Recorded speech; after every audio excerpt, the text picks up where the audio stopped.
Welcome, folks, to the Andy Social Podcast. My name is Andy Dowling. You know the drill, but each and every week I thank somebody. We should always do this first because I think that's the most important thing. Let's thank everybody. Let's get the thank yous out of the way, and then we can kick into the episode. But this week's shout out. So each and every week I thank somebody that supports me, supports one of the podcasts, the band Lord, and it can be arranged in different ways. It could be buying a t-shirt or a USB pass or a patch from my online store for andysocial.net.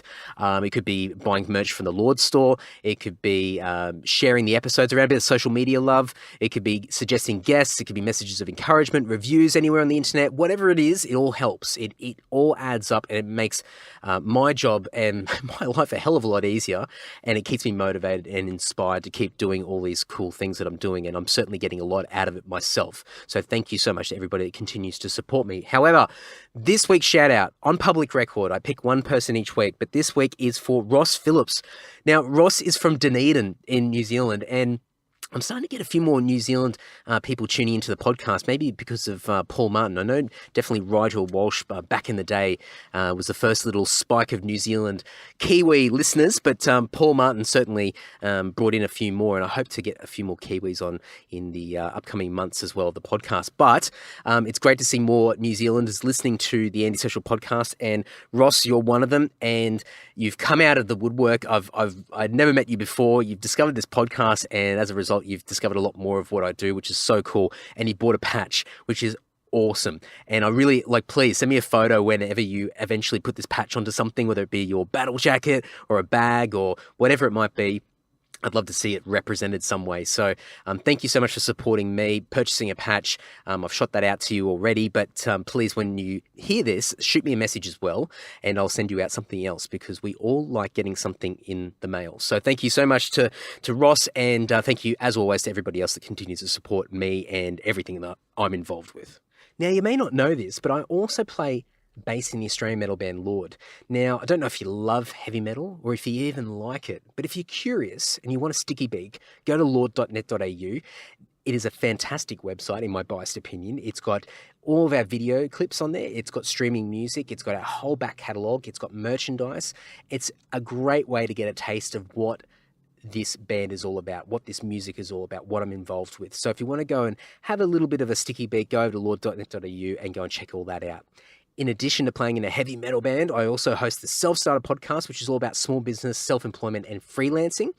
So if you're working a job that you want to get the hell out of, or you're just starting your own business, or maybe you just want to earn a bit of extra pocket money on the side, go to selfstarter.com.au. I've got a fortnightly podcast that comes out. I've also got a blog there as well. And I've just really been appreciating the support that everybody's been giving me with this project that I've been working really hard on. I've got grand plans for it in the future, but where it is now, I'm just really, really happy. And thank you so much. So search for Self-Starter in the podcast player that you're listening through right now. If it's not there, please let me know, because I'm trying to get it everywhere.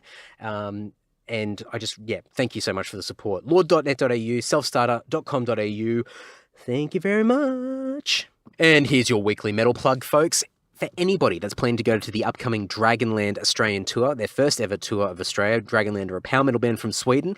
I know there's a few Kiwis that are coming over and some people that are travelling fairly significant distances across Australia for these shows. So if you're planning to come to these shows, or you've already got tickets, I have 25 exclusive laminates that are available for people that have bought tickets for the Dragonland tour.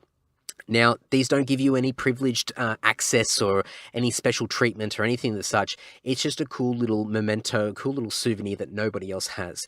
They look really cool. I'm not going to post any pictures anywhere, because I just want this to be exclusive to anybody that's willing to listen to me waffle on right now. I'll post a picture later on down the track after the offer's over. But they're cool. They're branded for Dragonland. It's branded for me as well. But it's a great little thing that you can have as a memento. You can get it signed by the band. There's only going to be 25. No extra ones are going to be printed anywhere else. So it's just a cool little keepsake that you can say that you're one of 25 people that have this thing. It's just a really cool thing. And so I want to continuously give you guys little offers, little exclusive things, little deals. And hopefully as time moves on, these things will become bigger and have more value attached to them, monetary value and all sorts of stuff. But we'll start here, and this is really cool. And so anybody that's interested, there's only 25. the way to claim yours is to email Stu at Stormrider Touring by emailing stormriderfestival@live.com.au. If you haven't got tickets yet, you can go to stormridertouring.com.au/tickets. When you do email Stu, just give him proof of purchase of that you've got the ticket and which show you're going to, and then Stu will work out with you how to collect your pass. More than likely, I believe they'll just be at the door on the night, but I'll leave Stu manage that with yourselves. But hopefully there'll be one available when you email Stu then, because there's only 25.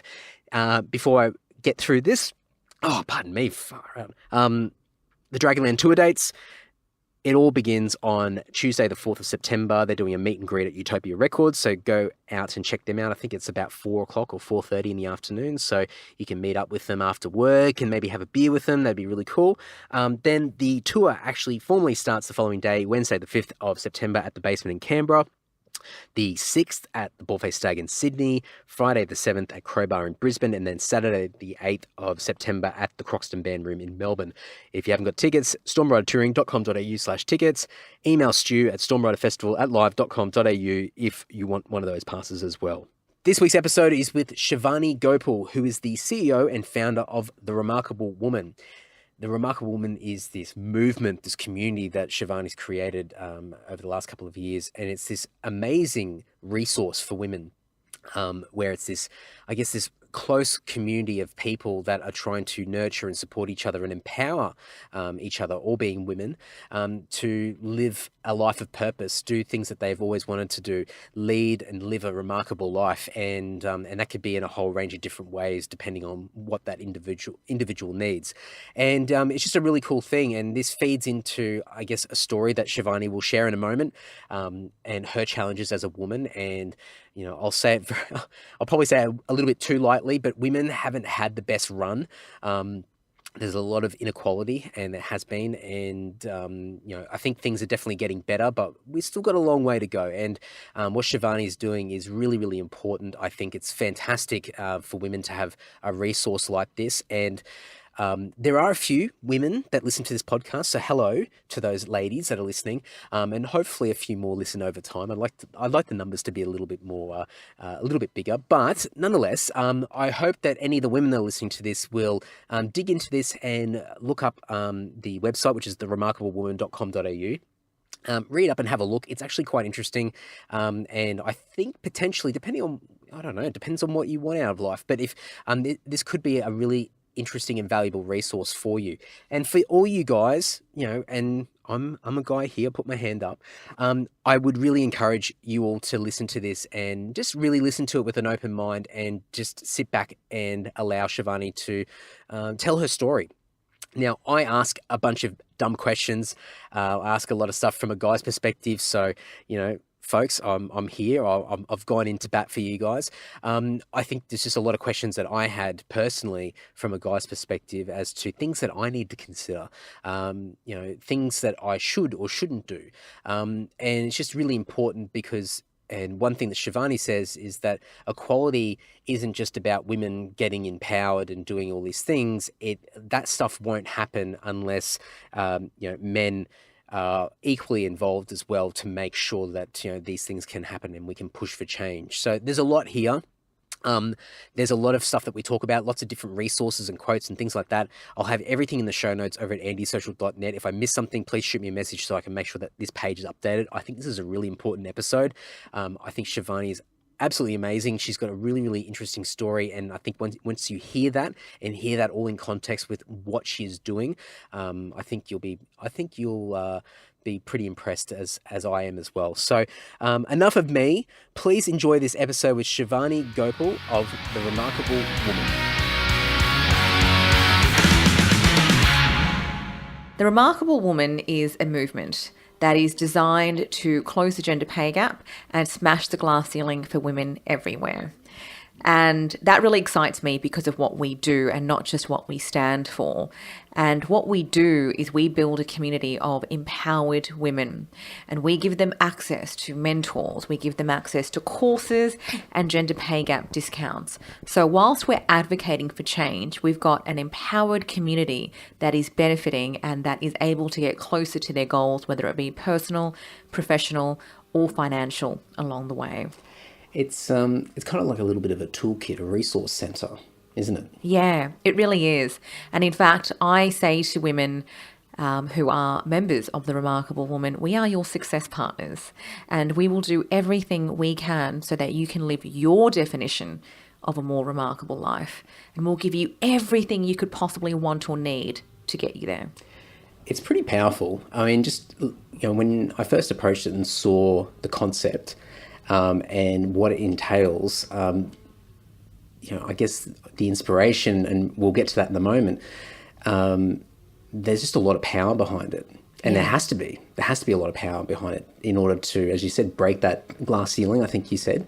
There's a lot to it.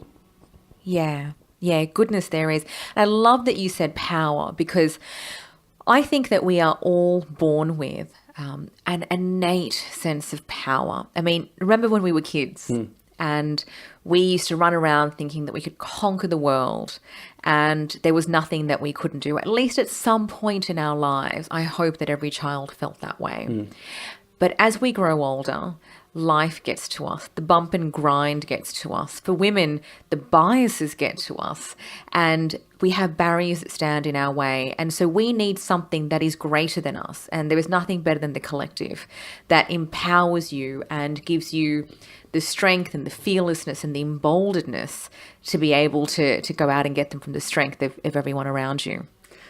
So I'll have to dig in. Where's the background in this? Where's the inspiration come from? And I could make a lot of assumptions here, but I'd like to understand what sort of experiences that did you have that sort of pushed you to a point that you thought, I have to actually take the initiative myself and create this thing to help other people as well?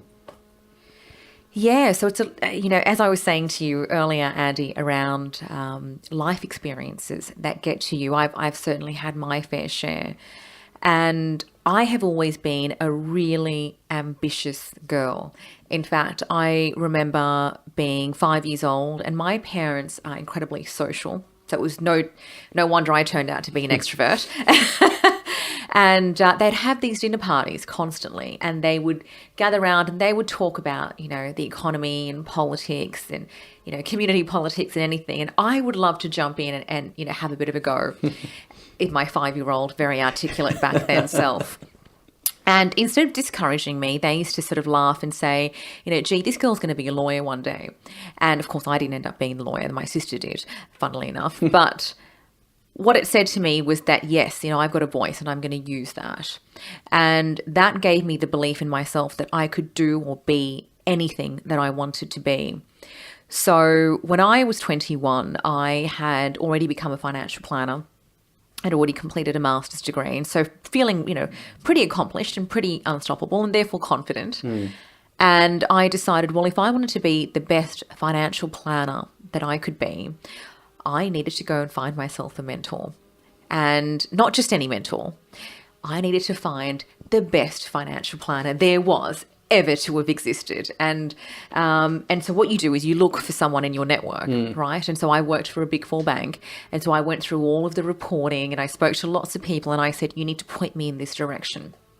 And I was pointed into the direction of this best financial planner. And we're going to call him Warren. His name's Sure. not really Warren, but we're going to call him Warren. And so luck was on my side because we had a PD day coming up.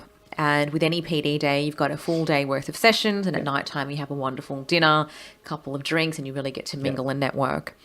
And so I went up to Warren and I don't really recall what I said, but I remember snippets of it, and I remember in hindsight just being so endearing and, so, admirable to this person. And I said things like, I've heard so much about what you do and your clients just follow you and they're inviting you to their birthdays and their anniversaries. I mean, that is a measure of success. And because for me, the measure of success was the strength of your relationships and the quality of your advice. And this guy had it in spades. And I said, so look, I would just love it if you could take me under your wing. And I remember saying things like, I'm going to shred your paperwork if you need me to. I'll prep your files. Whatever it takes. Yeah, whatever it takes. I mean, I'm a professional in my own right at that point. But I was going to be his PA after hours if I needed to be. And, you would think that, that would be really well received. And I thought, I'm going to be really vulnerable and I'm going to, give it all. Yep. And Warren, I'll never forget this. And it's one of the reasons that has propelled me to start The Remarkable Woman. Mind you, I didn't know it back then. He looked me up and down really overtly in a way that made me feel small and sexualized at the same time, and also insignificant as well. So that feeling was just really crushing, but I'm still hopeful that he's going to say something positive. And he said, come back to me in 10 years' time. If you're still around, then we'll chat. I had a couple of other really sexist things, but, we don't need to repeat that. And I was absolutely devastated. And at the same time, I thought, well, I'll show you, you bleep, bleep, bleep. And it propelled me into this, cycle of wanting to make sure that I could support myself and I could still be that best me. But it did take a toll. And it meant that I was working till 3 a.m. I was rehearsing and practicing and speaking to so many different people to try and get the answers that I needed. It took a toll on my friendships, on my relationships. But I did become incredibly successful. I did kick Warren's ass, by the way. When it came to rankings, not immediately, over the next couple of years, take some time. But it gave me a really strong lesson on the power of mentors and how hard it is without them. And as I got better and better at what I did, I had more and more people come up to me and say, can you mentor me? So, of course, I never wanted anyone else to go through what I went through. So I was saying yes and yes and yes. And eventually, my goodness, there was no time to scratch myself. So you go from one extreme to the other. Yeah, absolutely. And it made me realize that good mentors are hard to find. But also, when I started mentoring, no one mentor can give you everything that you need. Yep. You need mentors. You need the plural. And you also need the help of skills. Your mentor is then going to help you unpack what your blind spots are. Now, you've got to go and help yourself. You've got to go and self-learn that. You can't get your mentor to give you everything. And so that started the bones of what we now offer at The Remarkable Woman. When you had that moment where you put yourself on the line and you ask those questions, and as you said, you use the word vulnerable. I mean, you literally put yourself out there to say, I will go back to square one. I'll start to shred your paperwork, whatever it takes just to be around and just learn what I can and absorb your experience, your expertise. To get that kind of reaction, was that sort of the breaking point or the last sort of moment where that forced you to sort of propel towards the concept of the remarkable woman? In other words, had you experienced other forms of, sexual harassment or discrimination and things like that leading up to it, but it was just this moment that was this catalyst to change? Yeah, there were. And I've had so many of those experiences, unfortunately, and those experiences have all been catalyst to me forming The Remarkable Woman, and it's just been this rolling cycle. I'm a really strong believer in we are the sum of all of our experiences, and I have had many a time where I felt minimized by my womanhood. And, another such example was, and this has been talked about a lot in the press, and it was when I had moved on from financial planning and I was now in business development. And one of the things I loved to do was I loved presenting because it put me out there. It massively pushed me out of my comfort zone. But it meant that whatever I was talking about, I had to be an expert on. And I loved the edge of that. I loved the thrill and the stakes that had. And of course, I love, educating and investing in people. And so, I was doing this presentation. It was a room full of about 250 professionals, all in finance. So, of course, that tells us it's an 80-20 split of men versus women. Yep. And there was a point in my presentation, when you just kind of feel like you're nailing it, like you've got this. The flow's there. The flow's there. The knowledge is on. I'm feeling good about this. And I broke everyone up into groups, and I had all these packets of Cadbury favourites that I was, throwing out for winners of, pop quizzes. Yep. You've got to make it interactive, but they Absolutely. fall asleep. And I broke everyone up into their tables, and I asked them to think about this thing for 5 minutes. And I didn't know this at the time. And now a good friend of mine has actually divulged this piece of information to me. But he said that he was sitting on the table, and for those whole 5 minutes, that entire table spoke about me incredibly sexually, and were, dissecting parts of my body and how I looked. And he was so disgusted that he walked out because, of course, there I was giving all of myself to try and enrich these people and give them value. And, when I heard that again, I just thought, geez, a man standing up there would not have had that experience. Yep. He would have been taken seriously. People would have gotten up and shook his hand and said, thank you so much for that. I got so much out of it. And he would have been given that respect and regard that a professional deserves. Yep. And I didn't get that. And it just goes to show how much we're fighting against because of our sheer womanhood, which we can't change. And by the way, we don't want to change. I was going to say, please don't change. But it's interesting because, you definitely hear stories, and I think everybody has an experience, whether it be directly or indirectly. So, from a male perspective, you could be in with a group of guys and it could form a bit of a boys' club thing. So then you'll hear comments made by peers or friends that aren't terribly appropriate. It could be a family member, a sister or a mother, or your partner or wife that is experiencing these types of things from that perspective. When you had these moments, did you always sort of, just given your background and being an extrovert and having that confidence, how did you handle it? Was it a bit of a learning, or sort of, I guess, a progression of building thicker skin along the way? Because I think a lot of people struggle with that and they don't know how to internalize it because the output's obviously what counts, what you do moving forward and how you take action. But I guess what I'm trying to roundabout way get into is what sort of things can people think about if they're on the receiving end of that kind of interaction? How do they manage it? How do they internalize it? What sort of self-talk can they give themselves? Yeah, it's a really good question.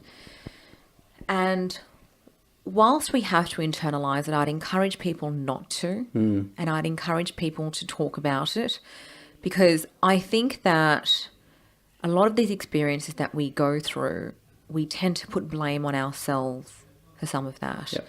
So, it could be, well, why was I wearing that outfit? Or I probably could have done something differently. And as you start to say these things out loud, two things happen. The shame is released and the weight of that thought is immediately lighter. And the second thing that happens is that as you say it out loud, you realize how ludicrous it is. That's right. Yeah, absolutely. And you go, hang on, it's not my problem. It's all theirs. So there's a few things that I would do. And I find that when someone says something to me to minimize me, I then open that up back to them. And I ask questions like, what is it about this situation that makes you so uncomfortable? Absolutely. Because that's what it is. Yes. It's 100% that.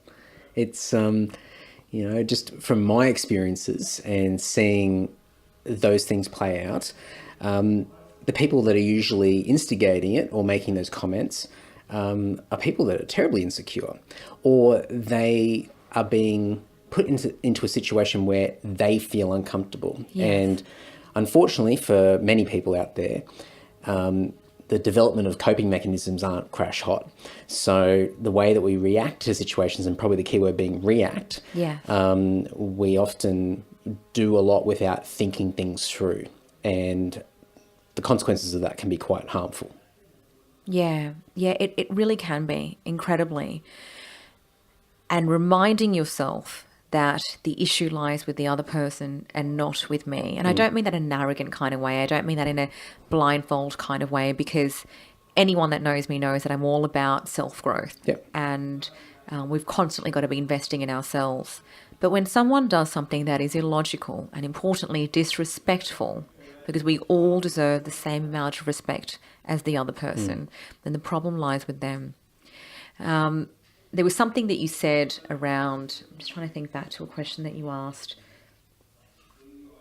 around, yes, the sort of things that you can do, and, you know, the reaction that I've had.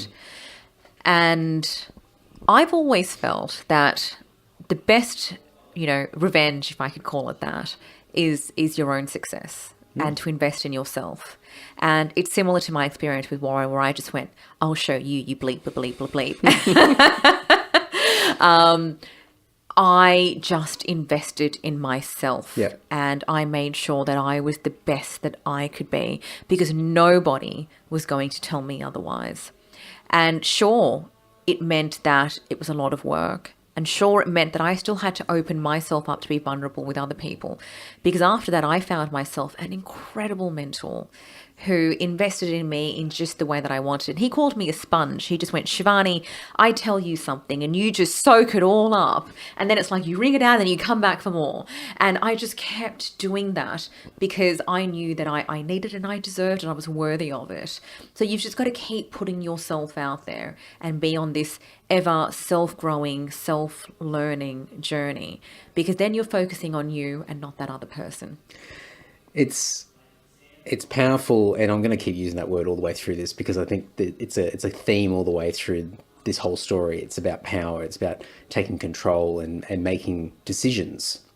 So a lot of this is decision. It's a decision that is made, and it's how you react or how you take something from a situation. And I guess from your perspective, from your story, is that you're empowering women to be able to make decisions and to have the empowerment to do so. And I guess where I'm coming from my side, is that there needs to be other decisions being made as well from the other side of the fence. And how, you know, I think I've got a lot of great friends who would never, ever think of doing anything of the such, or never even think to say anything inappropriate or make anybody feel horrible. But they might be in a group with other people that may be thinking that way or acting inappropriately. And so it's the decisions that are made in those settings around the responsibility that we have to ensure that those things are stamped out and those things are addressed, or that there's a bit of healthy confrontation about it, where the discussion comes out on the table and it's like, well, hang on, we can't say that. Or, that's not appropriate. And that's a hard thing for, I think, from a male point of view, because of the tribal aspect of it all. We're in a group of guys, and we don't really like to show vulnerability.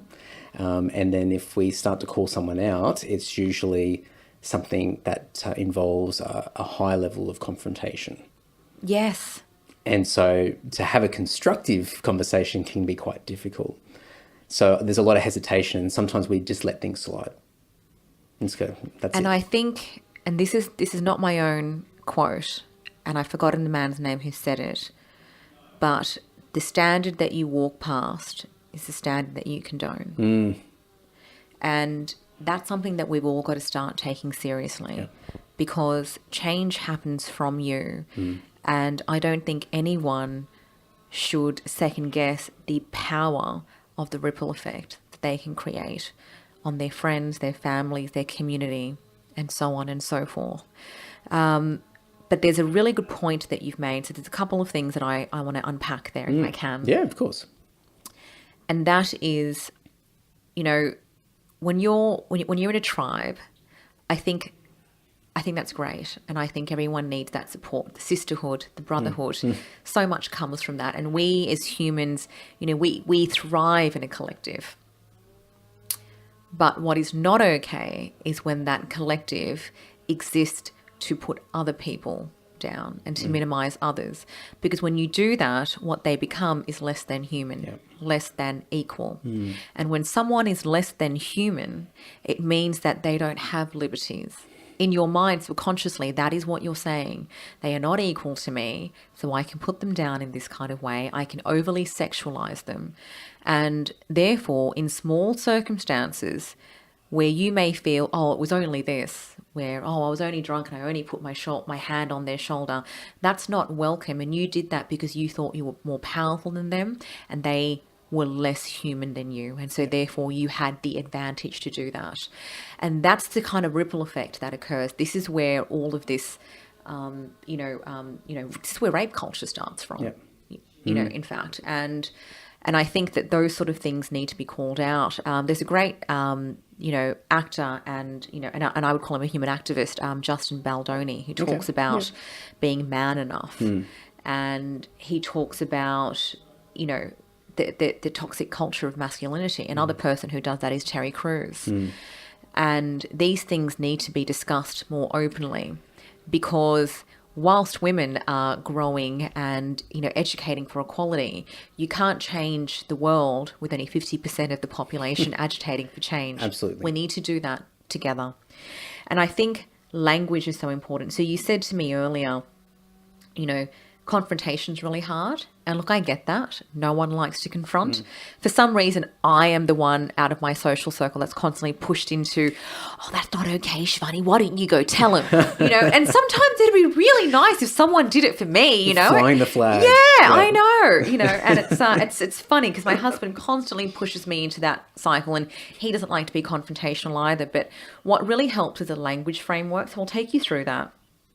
And again, this is not a Shivani original. I'd love it to be, but I actually learned this at MBA school in one of our first subjects, leadership, practice, and development.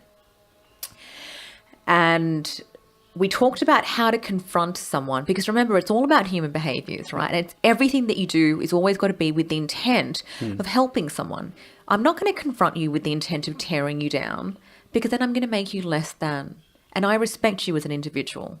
But I'm going to confront you with the intent to help you, with the intent to educate you, with empathy and compassion, so that we can start seeing on the same page if I truly feel that this isn't okay.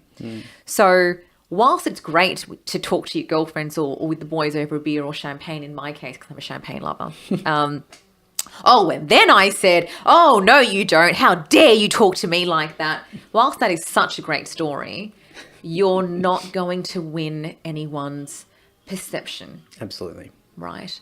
So a great language metric is to actually have a conversation. So you learn how to confront through language. And so what you can say, so let's give your mate a name. We'll call him, now I'm getting paranoid that I know a guy by this name. We're going to call him Barry. Okay. Because Barry is, we can do that, right? Okay, sure. Sorry for any Barrys out there. But you can say, hey, Barry, I was really surprised when you said, and it could be anything that he said, and in this example, he might be, again, over-sexualizing a woman. When you said, oh, look at that woman's breasts, or, whatever he said.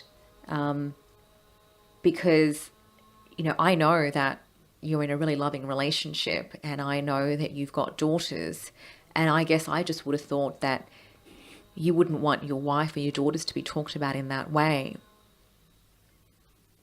What do you think about that? And it's just a really nice, comfortable... I mean, sure, he's going to get uncomfortable. Oh, yeah. But you're not being disrespectful. Absolutely. You're not raising your voice. You're just saying you're surprised by his behaviour. And that's going to give rise to a conversation. And I think it'll give rise to the penny dropping for him. And that'll create some changes for him in the future. I think a lot of... it's a buzz term, but the emotional intelligence is such a big thing in society now. I mean, it should have been for all time, but especially now, it's a big thing of focus. And when I'm playing through that scenario in my head, I know, and just seeing from experience, is that when there is that healthy conflict, and when that conversation is instigated and it's beginning, and you're walking through that conversation, there's an adrenaline rush. Yes. There's a feeling of heat that rushes through your body. And I'm sure it's the same for women. I haven't experienced it myself, but but for guys, there's an element of getting ready for, it's like an offensive, on the offense. Your body is getting ready for an attack. Like if I want to really sort of draw it right down to a raw sort of feeling. So you have these rushes through your body. So the control and the delivery of that message is so critical, because if you allow the physical aspects to take over, then suddenly your tone changes. You become far more aggressive, far more blunt and direct, passive aggressive. And then the person receiving that feedback is also having a similar reaction as well. So a lot of guys shy away from it because of these physical things that happen. It's no excuse, because I think with better emotional intelligence and self-awareness, you can get better at that. But I know a lot of guys that will not have that conversation. I've certainly been that in the past, where the physical reaction, I just do not want to feel, because I can't control that, or haven't developed the social skills or my emotional skills to be able to correctly manage that properly. So for me, looking at the risk management, it's better just to not do anything, because I can't control what's going to happen next. Or it's even the fear of, I can't control the person on the receiving end and how they're going to react to it. So I think that's, and I could be overgeneralizing it, and it's only just from, I guess, the experiences that I've had and experiences that I've seen. It can be a real challenge. But I do know, and from my own experience, that I've certainly got better at doing this, and I've certainly had healthy conflict over the years, and that's come from my own development and me understanding how I tick, how I react in situations, and understanding that certain physical feelings that kick in, or certain feelings, self-doubt, or any sort of negative self-talk that kicks in, I can identify it and understand that it's not appropriate, and I can continue on with the intent of why I'm communicating in this moment. But it's very, very difficult. And I think it's getting better, and I think society in general, I think maybe I'm associating with people that are trying to improve themselves. But I seem to see that it is improving, and it's being talked about a lot more, which is half the battle. But that's a big thing. It's a big challenge, because you want to, I think a lot of people don't want to be around that. Yeah. I think a lot of people don't want to be in that situation where somebody makes an inappropriate comment and you sit there and think, oh, did you really say that? Yeah. And then you sit there and go, oh, now do I say something or don't I? If I say something, I've got all these rushes, all this adrenaline's going to kick in. I'm going to have this uncomfortable feeling, and I don't want to feel like that. But then if I don't say anything, that feeling could be just as bad or worse. It'll start to multiply. Absolutely. So it is a challenge. And I think sometimes reinforcing certain things about, and I can't remember the quote exactly, but what the standard that you walk past is the standard that you keep, or something along those lines. Yeah, absolutely. So things like that are getting reinforced out there in the public domain, I think will help people face some fears and actually face a bit more and embrace a bit more healthy conflict. And I think it's a sense of responsibility. Yep. We all have a sense of responsibility to make this world a better place and to make it safer for everybody. Yep. We've just had the 39th woman killed in Australia. It's a devastating number. And you think, well, what can I do about it? Goodness, you could do so much. And I think what I would say to all women and men, get comfortable with the uncomfortable. You're not going to grow without being uncomfortable. So do it every time that you can, but do it with the intent of compassion and help and empathy. Do it because that person deserves it, and so do you. It's I think from a growth point of view, and I'm sure I was looking at some of your books that you got up on the bookshelf as well, and just doing a little bit of looking online and seeing some of the stuff that you're involved with and the way that you hold yourself. You're big on self-development, and just you reflecting briefly on some of your history and your career progression as well. That's a really important thing for you. It is always trying to be better and find ways to improve personally and professionally, etc. And I think I think that the more that people embrace that and have the drive and the urge, the hunger to want to get better instead of just, I guess, floating through life on autopilot, the more that people will embrace things such as you need to be uncomfortable, you need to challenge yourself in order to get better. And that involves getting into situations where you might feel that you're out of your depth a little bit, but how the hell are you going to learn without doing it? So I think there's more people out there that have got better access to information, better resources. I mean, for you, what you've created now is fantastic, because now women have another resource out there that is not one-dimensional, it's multi-dimensional. There's so many different aspects to it. And this will be my fantastic segue, where there's a number of different things at their disposal to be able to support them and teach them that growth is so important. And finding mentors, which I'd like to dig into a little bit more as well, that it's not just on you to try and work it all out yourself. You need to leverage off people around you. You need the resources, not just resources, because you can read a bunch of books and take in information, but that can only go so far. You need people around you. You need to surround yourself with excellence, with... I love the theory of excellence. And just achievement and fantastic things, you know, all these behaviors that you want in your life, and you've got to surround yourself with that. And, you know, it's said to death, but it's you're the sum of the 5 people that you spend the most amount of time with. Totally. And I think a lot of people know it, but don't actually play it out. Don't do anything about it. And it's funny, I just wrote a blog actually about that. You know, if you want to live a good life, take an audit of your friends and the people that you spend the most time with, because they are the people who will either lift you up or push you down. And it's so important. Your environment is so important.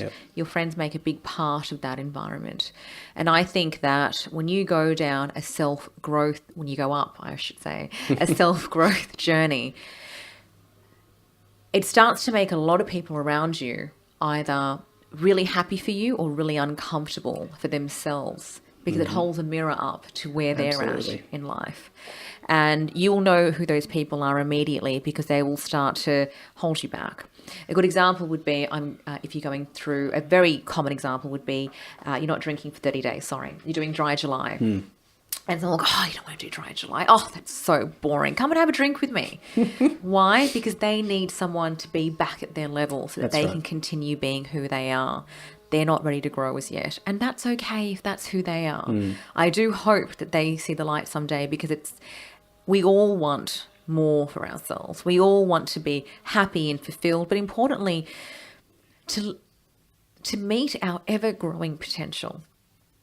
But when you're ready for you, just keep your eyes wide open for that, and make sure that you surround yourself with other growth-orientated people, because you will grow beyond your wildest dreams if you do.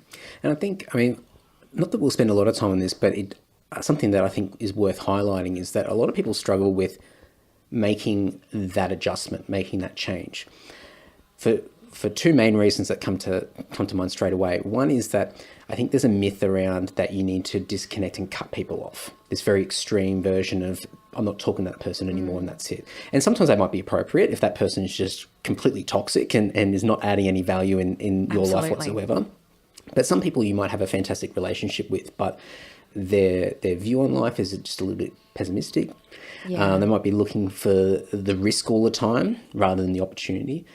And it might not be completely necessary that you have to cut them off, because sometimes cutting someone off dramatically could actually cause a lot more problems for people as well. From your perspective, is there something that people need to keep in mind because I think people just think that, yes, okay, you're the sum of the people that you spend the most amount of time with, but it doesn't just have to be that.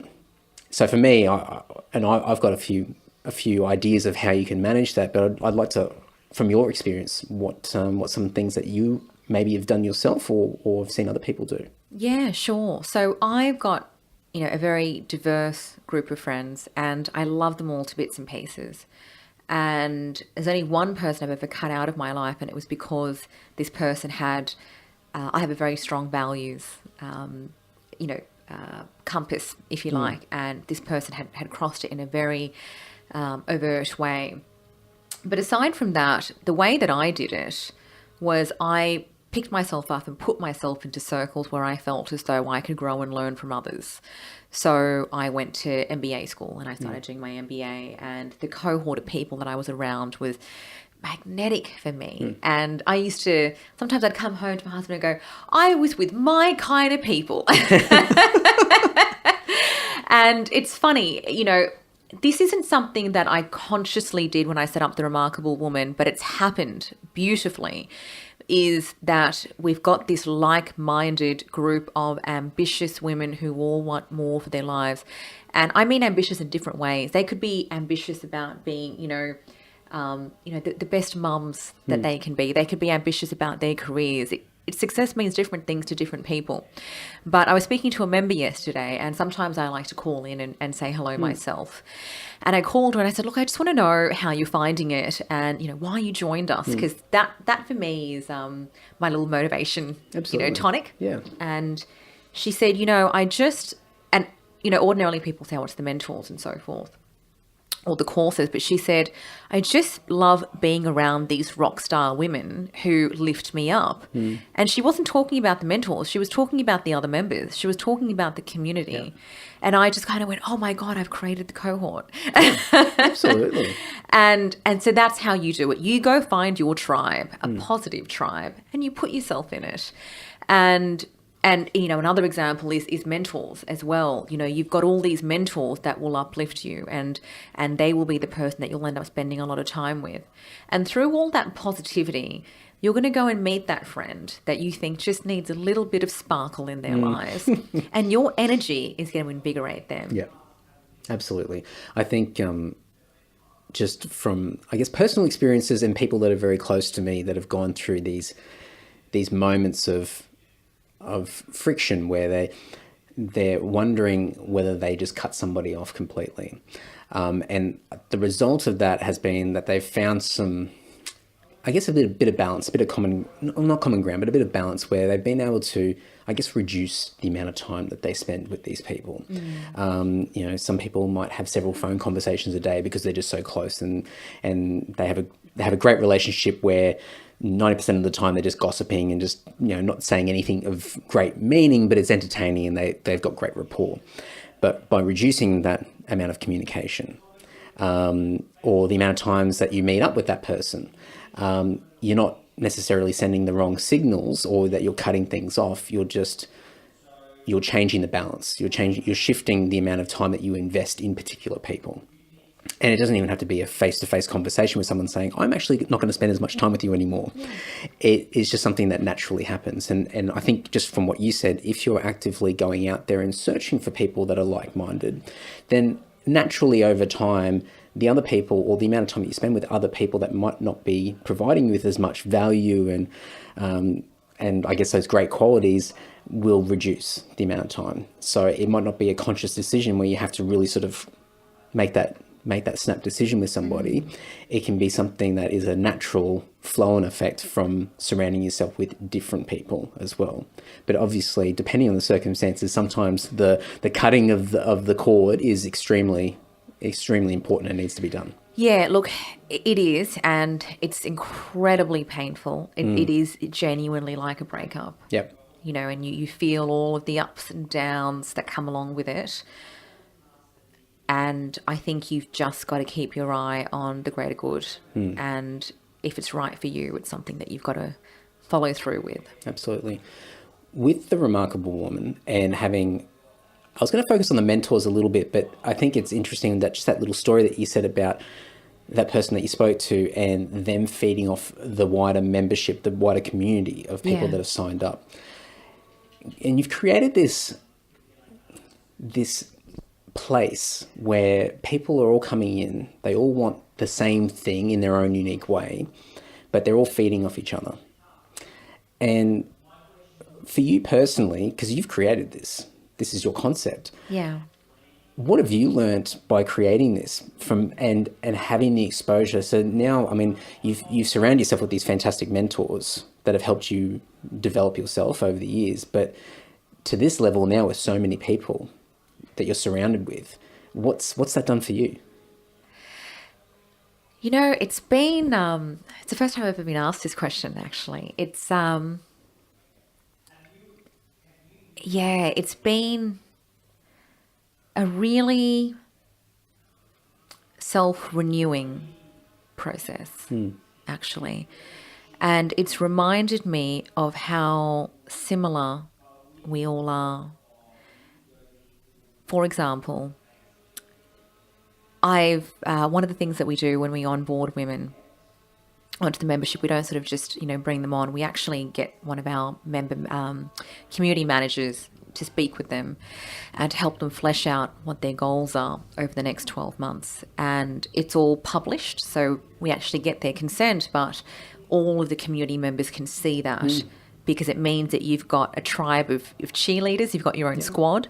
But it also means you're accountable to all these people. Scary. They know what you're working towards. In 12 months' time, they're probably going to ask you, hey, how'd you go with that? Yep. You always wanted to write your own book. Did you, where are you up to? What chapter are you up to? It's not even did you start, it's what chapter are you up to? Absolutely. Yep. And there's so many, derivatives of that depending on the goal. But we also ask, what kind of challenges are you experiencing? What are your learning gaps?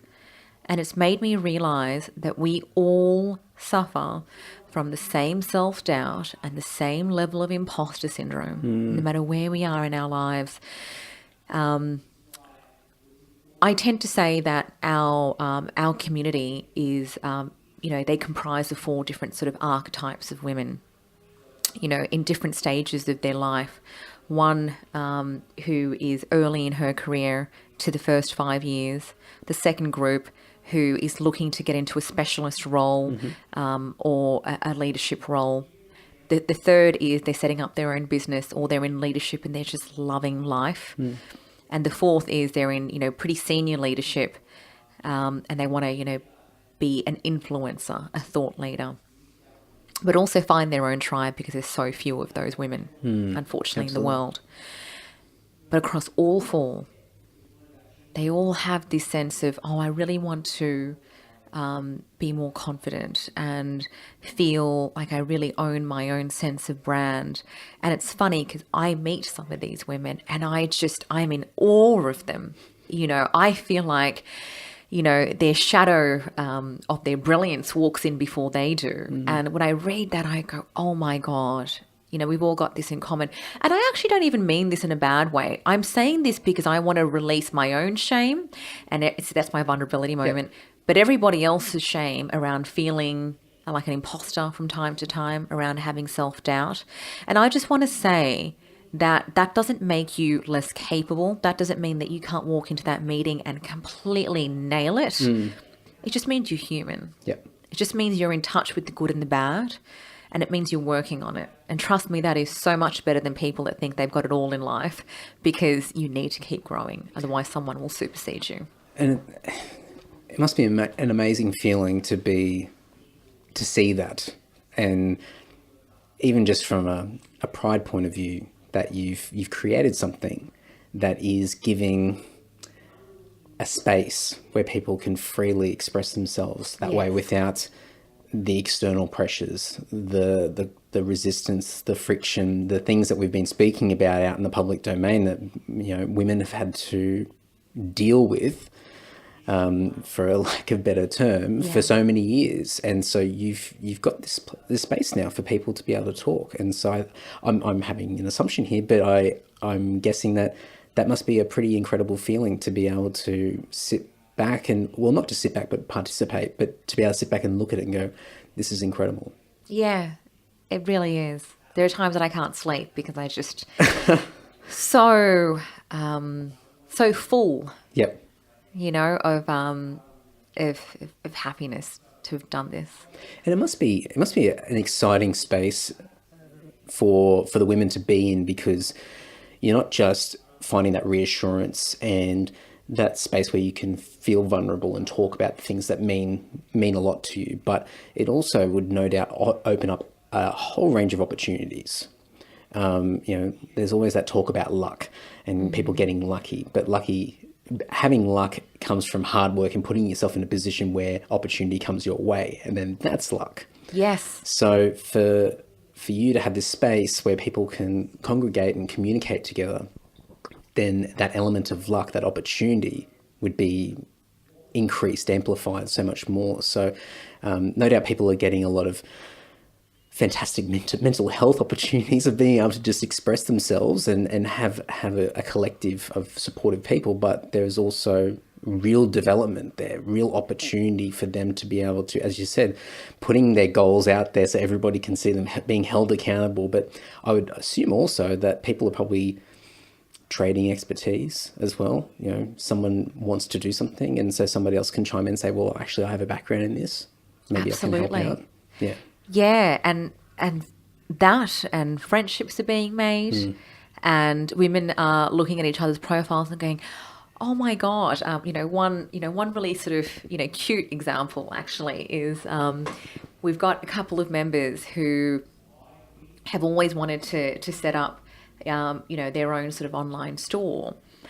And we had two other members who wanted to do the same thing, and they just spotted each other and went, "Oh, we should really connect." And so we actually just connected them all, and they're doing it together now. Fantastic. And it's sort of become this little accelerator environment where you're meeting these like-minded people with like-minded goals, and all of a sudden I'm not the only one in my circle, in my friendship group who wants to do this.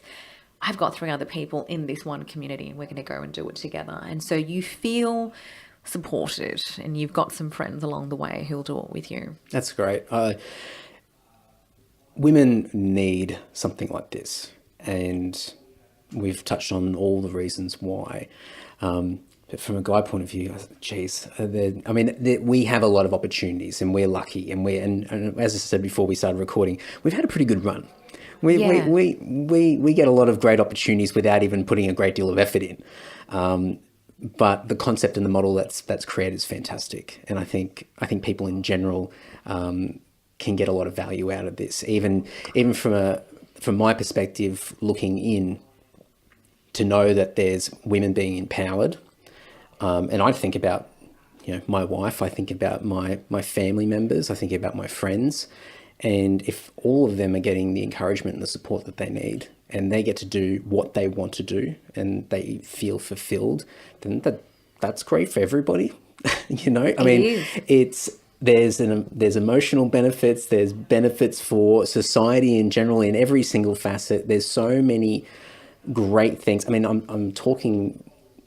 what I'm saying is very obvious, but it doesn't often get said.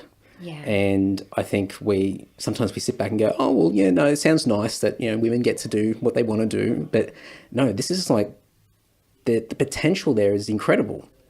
We've been weighted on the other end of the spectrum for so long, and we've just missed out on so many opportunities over the years. Having a balance of perspective, having a balance of expertise, and different people bringing different things to the table. And what you're doing is really important. Thank you. Can you dig in just a little bit about, I guess, if I know somebody who might be intrigued or interested in being a part of it, do you just want to dig in a little bit about what is there, what's available, and what Sure. people should consider? Because one of the things that we spoke about beforehand, and I'll quickly throw this in, is when I first discovered The Remarkable Woman, and I looked at your media clips and watching you present yourself and your career as well, I had the perception, and I made an incorrect assumption, that The Remarkable Woman was tailored mainly for people, for women that work in a corporate environment, and may only be tailored for a particular segment of women. But I don't think that's the case. So do you want to just probably dispel that myth a little bit? Yeah, absolutely. I'm a big believer in women being and, starting that journey on becoming the fully realized best versions of themselves. And I think we all have a different version of who we are and how we want to be and how we want to portray ourselves. And I'll give you the example of Oprah. So Oprah is her own woman, right? And even her shadow has its own personality to it. I mean, she's just so fully embodied and self-expressed. And she is who she is. And I think that's the journey that we should all go down. And so I'm putting myself through that journey where I am starting to really just love who I am and, starting to become more and more self-expressed in the way that I want to be. But I also want to create that same space for women. So I'm starting to become more and more unapologetic and fulfilled about me being polished and articulate as I am, because I like that about myself. But at the same time, what I'm saying is, if that's not what success means to you and that's not what fully embodied means to you, then you need to go down the path of being fully self-expressed in the personality that you have. So, for example, I don't have Oprah's personality, and I could never do. But if Oprah had a movement like this, I'd be part of it. I'd be there in spades because she's fully expressed and fully comfortable with who she is. And so to answer your question, The Remarkable Woman is a movement for all women who want to live a more remarkable life, who want to be empowered personally, professionally and financially, who believe in closing the gender pay gap and believe in smashing the glass ceiling, not just externally in the world, in the workplace, but also internally for self-doubt, because we all experience it. I know that now. And so what The Remarkable Woman offers is this network of mentors where there's no awkwardness in approaching them. They're all there ready to help you. You could even pop on and say, hey, Andy, does 2:00 suit you okay? I've got a couple of questions to ask you. And you're there because you want to be there. You're there because you volunteered to be a mentor. I don't need to, read 101 blogs on how to approach a mentor and how to curate my message so you'll respond to me. Well, we won't go down that rabbit hole about mentors because that does my head in. Right. Because it's a very intimidating and very overwhelming thing to consider. How do you do it? Where do you go? What should your pitch be? What are you asking for? What are you asking for? Oh my God, what? So, and it's a gigantic barrier to entry, one that you will spend hours curating, hours thinking about, months thinking about before you finally do something about it. So there's no barriers to entry. You could contact any mentor anytime and get them to invest in you because they're there volunteering to help you. But we also find out what your goals are. And we've got over 1,000 online courses that women can use to upskill and invest in themselves. Wow. And we take it a step further because whilst that's phenomenal, again, I know from personal experience that I will go, that's great, I'm going to do it. And then I'll never do it. And that goes across both genders, absolutely. Massively. Procrastination and for all the want there is in the world versus execution, right? There's a cliff between differences. And so we actually speak with our members and say, well, based on what I know about you, these are the top 5 that you've got to start on, and I'm going to get you cracking on that. And so we've got the courses. And the other thing that we do that I think is really exciting is whilst we're working towards closing the gender pay gap, we've got a really cool gender pay gap discount portal. So we call it the Purse Power portal because it's giving women more purse power. And so any woman who is on the platform can go and get 30% off movie tickets, can go and get 5% off their groceries. So I'm not allowed to name them. Actually, no, I am. I'm allowed to say Woolworths. So there you go. And there's another very big grocery store that you can get 5% off as well. 5% off your petrol at Caltex, Woolworths. Absolutely awesome. Yep. And 10% off Lawn Jane, and just so many, fun things. But if you fully use that to its greatest extent, so if you start using that like you would your debit card, you will save up to $5,400 a year. Oof, it's incredibly significant. Yeah. So what I would say to you to answer your question in my very long-winded way, this is a movement that is for all women. I don't care whether you're a student, whether you're a stay-at-home mum, whether you're a senior level executive or anything in between. All I care about is helping you be your fully realized, most remarkable self, just as I am trying to be that for me. So you don't need to be like me. You don't need to speak like me. You just need to want the best for you, and we'll welcome you with open arms. It's exciting. It's fantastic. I'll get on the phone to Jess, my wife, on the way home today and go on here, go and check it out. But it's exciting. And as I said before, I think, yes, it's all nice, and you can sit back as a spectator and say, well, that's a nice thing that's being done for women and good on them.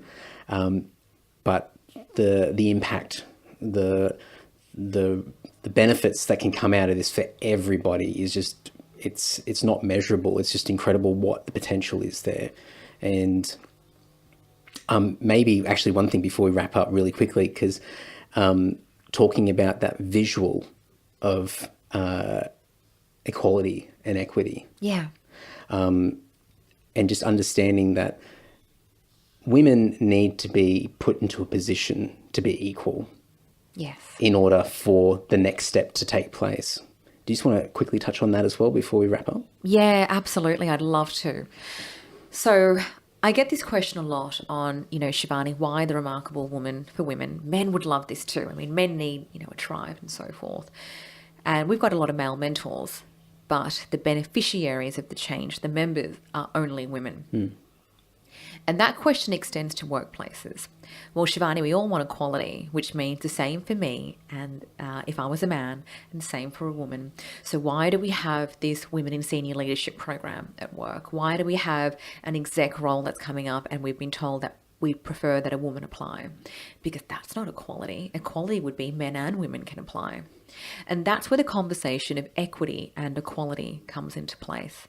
And I've seen this visual around the internet a lot, and it really, really resonated with me. So I'm going to try to describe it verbally, that I think really depicts what equity is. And as you said really well, actually, I'm going to steal that, thank you, is women need to be put in a position to experience equality. To put someone in a position to experience equality, sometimes you've got to propel their start point.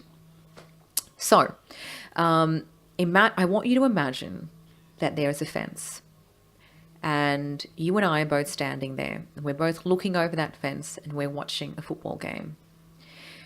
We've got the same fence. The fence is the same height. We're both standing there as two equals watching the game. There's only one slight problem.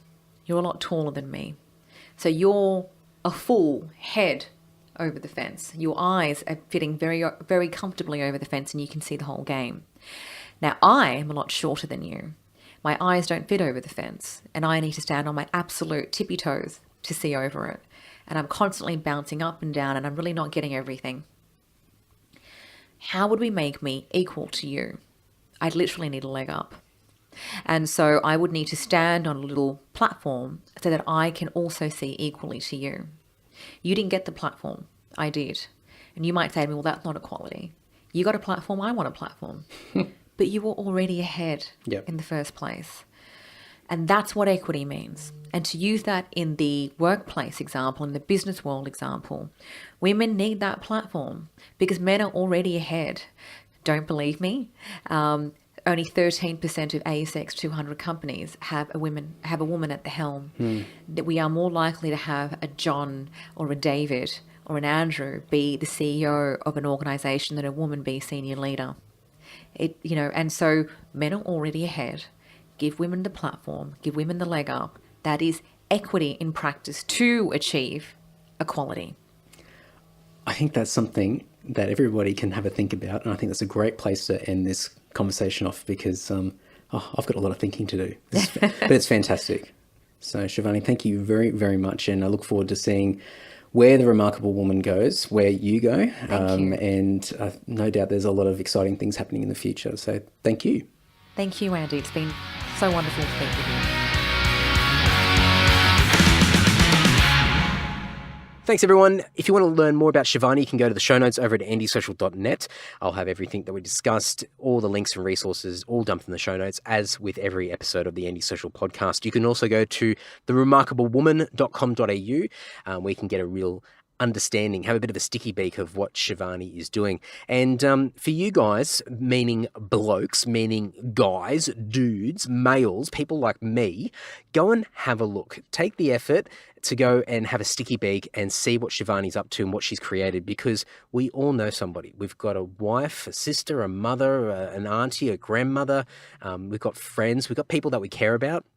And I think that by having a quick look and seeing what Shivani has created, we can pass this on to other people that have got dreams, have got ideas, things that they want to do and might be held back by fears, or actually might be held back by, tangible limitations in their industry, in their workplace. And Shivani's community that she's created, this support network with access to mentors and people of influence and people that have achieved great things. We need to expose more people that we care about to what Shivani's doing. So go to theremarkablewoman.com.au, go and check that out. I really hope you enjoyed this episode, and if you've got any questions, please let me know. And I've got all of Shivani's contact details as well, and I'm sure she'll love to hear from you also. But that's it, folks. Before we wrap it up, really, really quickly, if you want to support the podcast, you can do so in a whole range of different ways. Buy merchandise, share these episodes around, reviews, messages of encouragement, suggesting guests. Lots of that's been happening recently, so thank you so much. If you want to just support me in general, there's a Self-Starter podcast, selfstarter.com.au. There's the band, lord.net.au as well, and there's merchandise over there. We've got a new album coming out soon as well, so there's heaps of stuff happening, and any support that you can give, small or big, goes a hell of a long way. Speaking of Lord, before we wrap it up, 2 shows for 2018, Saturday, September 22nd at Max Watts in Melbourne. We're headlining the Metal United Down Under Festival. And Saturday, November 3rd at the Baldface Stag, we are headlining day 2 of the Steel Assassins Festival. And you can get tickets for both of those shows through Moshtix, and I believe Oztix are also doing tickets for the Melbourne show as well. If you want to make it really easy for yourself, you can just go to the shows tab on either the andysocial.net or the lord.net.au websites, and we'll have all the ticketing information there. But if you get lost, send me a message. I'll help you find your way. But that's it, folks. That's another episode in the bag. Thank you, as always, for supporting. It means a hell of a lot. Another great episode and another great guest, and I'm really looking forward to next week. Until then, folks, take care. Ta-ta.